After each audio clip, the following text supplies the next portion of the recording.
Hi guys! Hello DIYers!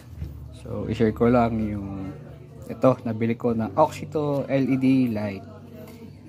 Size niya is H4. So, ikakabit natin to sa aking 2016 Hyundai Accent. So, may libre nga pala siya, no, na ito. T10 ata tong size. Pwede to sa park light. Pwede magamit. So sa loob niya, unboxing natin siya.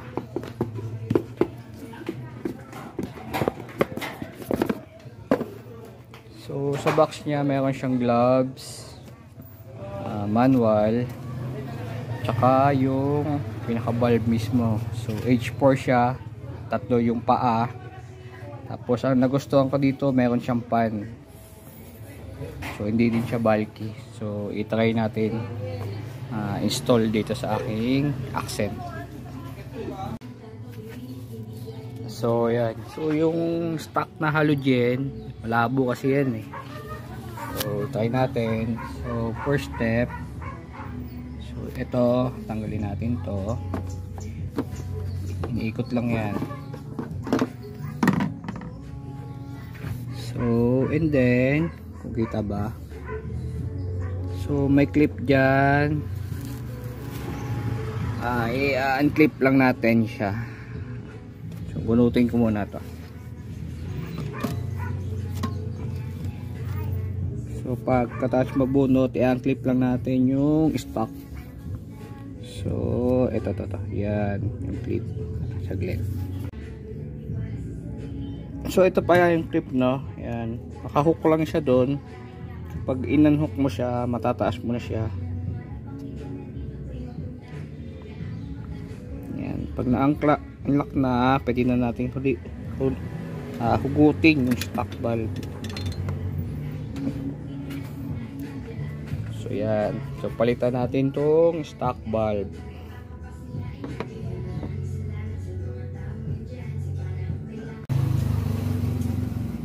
So ito pala, no, mapapansin mo may tatlo siyang paa. Yung itong mataba sa taas, facing up siya kung paano siya tusukin.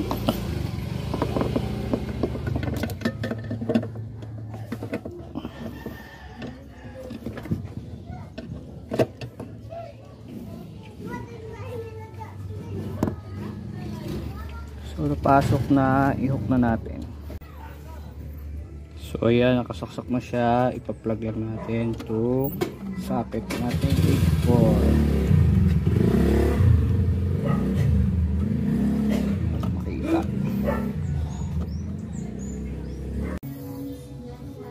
And since kagandahan dito, since hindi siya bulky, pwede natin ibalik yung ating cover.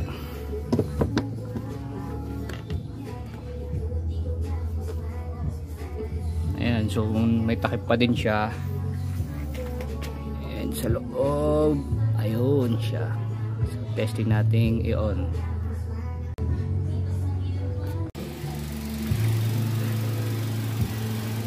So stock bulb versus the Oxito H4 LED. So testing natin siya paggabi.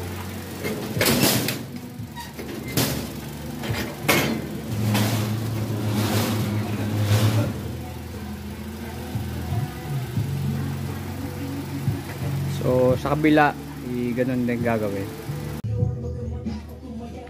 Ayan. So sa kabila, nakabit ko na din. Medyo masikip lang kasi may fuse box. So testing natin mamayang gabi. Nakabit na dalawa. So guys, ito gabi na siya. Try ko buksan. Ayan. Low, high, low, high.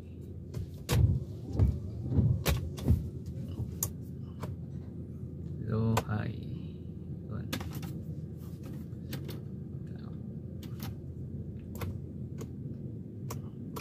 Yun.